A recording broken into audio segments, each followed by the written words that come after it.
Hello everyone and welcome back to another must-see chess game from the history of chess from 1935 from the Warsaw Chess Olympiad.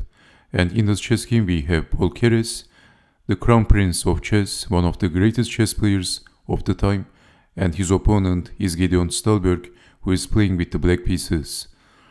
And Stahlberg was also one of the leading chess players at the time, and he was from Sweden. Keres is from Estonia. So let's see what happened in this chess game. We have e4, e6, and we have the French defense, e5, the advanced variation, c5, knight to c3, knight to f3, queen to b6, bishop to d3, exchanging the pawns, and Keres is not capturing the pawn. Keres castled.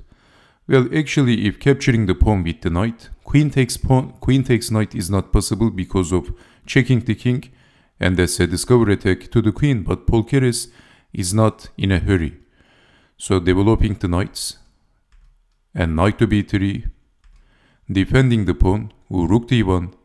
Also, black was attacking the pawn, so Keres is defending g6, bishop out, queen to d2, and black castled. h4, queen back, targeting the pawn, and now f6. So if capturing the pawn, queen takes bishop. Well, Keres captured the pawn. Queen takes on f4, but now checking the king, in between move, blocking and then capturing the bishop. And we have discovery attacking the queen, checking the king, and king takes on g7. And the material is equal. What now? It looks like in this position Stahlberg has a serious pressure on Keres. The f3 and f2 is under enormous pressure. So what now? If moving the knight, then capturing on f2. So if you capture the knight, capturing on f2. If you not capture the knight, then black is going to capture the knight for sure. And damaging the pawn structure and capturing, and there is enormous attack on the f-file. What now? Well, Keres, who was also known as Paul II, as the second of Paul Morphy, the reincarnation of Paul Morphy, he played rook takes on e5. What a move! Sacrificing to exchange. But in this position, if knight takes on e5, then simply capturing the pawn and then capturing on h4, and black is much better. So we have rook takes on e5 and then developing the bishop to h3 by Stahlberg. What happens if capturing the rook? If knight takes on e5, then queen takes on e5, check, and exchanging. And what did white achieved in this position? So this is attacking the rook, defending, pushing the pawn, defending the knight, and this d-pawn is going to fall. So basically white has two minor pieces for the rook, for the exchange. Also one extra pawn, because this d-pawn is a gunner. You can't defend this pawn, and actually white is doing a very good job. So in this position we have rook takes on e5, but now we have a discovery attack to the queen, bishop to h3 by Gideon Stahlberg. And capturing the rook, what else? The queen was under attack, but then knight takes on e5. And if capturing the bishop, capturing the knight. Keres played queen to e8. If knight takes on e5, that would be a blunder because of this, and white is getting checkmated, and there is no defense.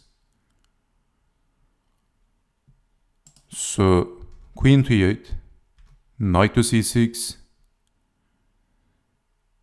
and we have queen takes on f7, sacrificing the queen. What a move by Keres. In this position, instead of knight to c6, if knight takes on f3, then capturing, and then checking the king, checking, and easily defending the checkmate threat. So white is surviving. Actually, this is more than surviving. White is winning because white is a piece up.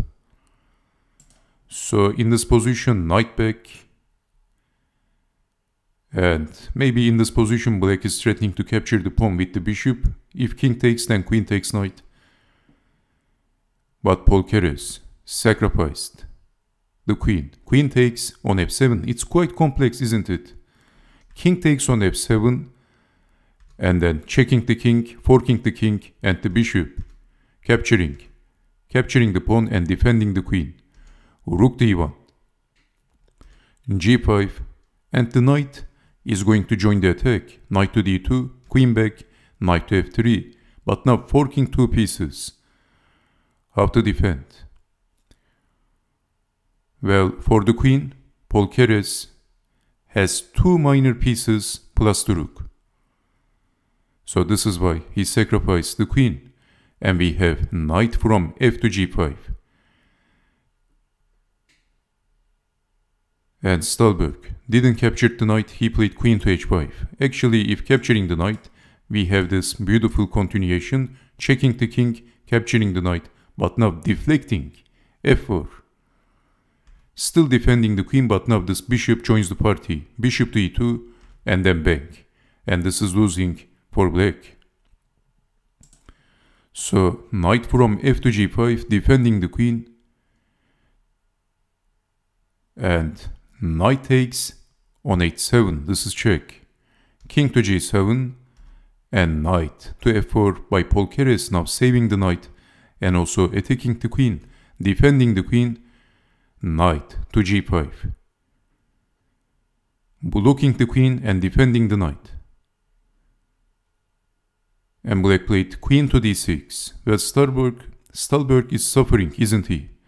Against Paul Keres. If capturing the knight, basically this is forking the king and the queen, and this is all over for black. So this is why Stahlberg played queen to d6, but he doesn't have any good moves. But now knight check, king to f8, rook in, defending the queen, bishop to g6 by Paul Keres. Can you see the threat? Well, basically he's threatening checkmate. Rook d8, checkmate. So immediately blocking. But if I have to illustrate that, if some silly random move, then checkmate. There is no defense. So blocking with the knight. But now, rook check, only move. Bishop check, only move. And Stahlberg resigned. I believe after bishop check, Gideon Stahlberg resigned. So the possible continuation, moving the king, which is the only move. But now check, only defense, and then capturing the knight, checkmate. Fantastic and incredible. What a game by Paul Keres. Basically black is getting checkmated, and there is no other way. So what do you think about this chess game? Actually at this time Paul Keres was pretty young, and he showed his class against Gideon Stahlberg. Against a very strong chess player like Gideon Stahlberg, Paul Keres simply played like the legendary Paul Morphy. That's why he is known as Paul II. So thank you very much for watching, and I hope to see you next time. Take care and bye bye.